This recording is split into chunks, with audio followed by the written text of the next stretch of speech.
BF ni Nadine Lustre na si CHRISTOPHE Barioue ibinahagi na nagkaroon ng cancer at may taning na ilang linggo na lang. Naibahagi ni CHRISTOPHE Barioue, boyfriend ni Nadine Lustre, ang tungkol sa pagkakadiagnose sa kanya ng cancer 3 taon na ang nakararaan. Ibinahagi niya ito mula sa kanyang Instagram post. Anya, "This was something I never thought I'd share at all on social media. Maybe I never did because I preferred not to be seen as the victim or to use this illness to appeal for pity.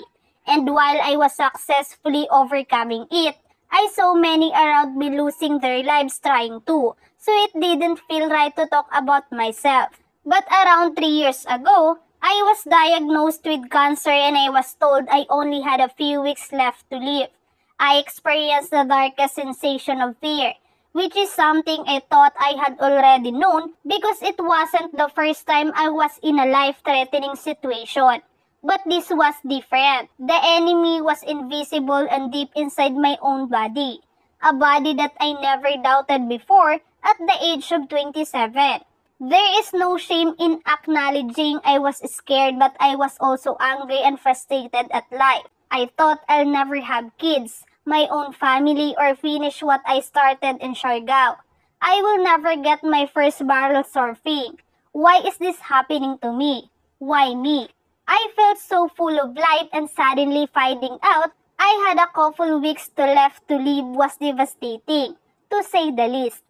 At that point, I was about to choose to stay put in Siargao, live the best I could out of my last days, and not even bother trying to cure myself since I thought there was not much hope left.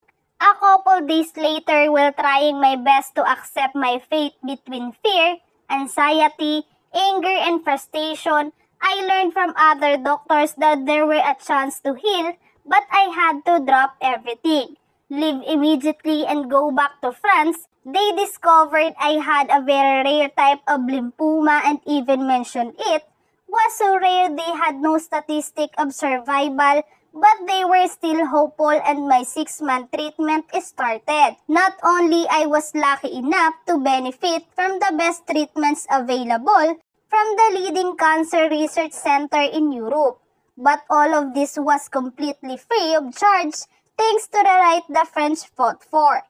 It just makes me think how unfair it can be in other countries when something as bad as this hits. After only 2 months of intense chemotherapy and immunotherapy, I was in full remission.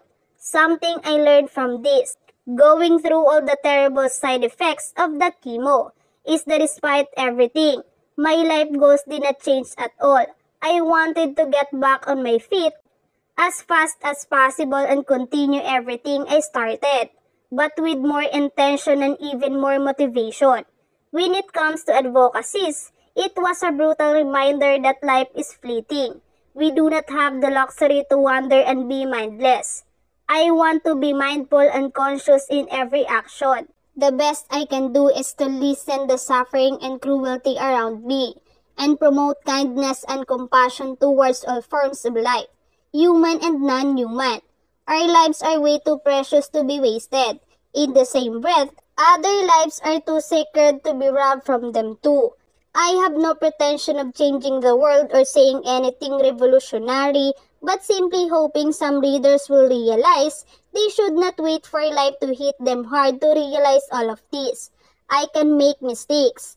I can make bad decisions, but one thing I never want to have again is regrets. Live and let live. I can never thank enough everyone who supported me during these tough times. My partner at that time, my family, and my friends.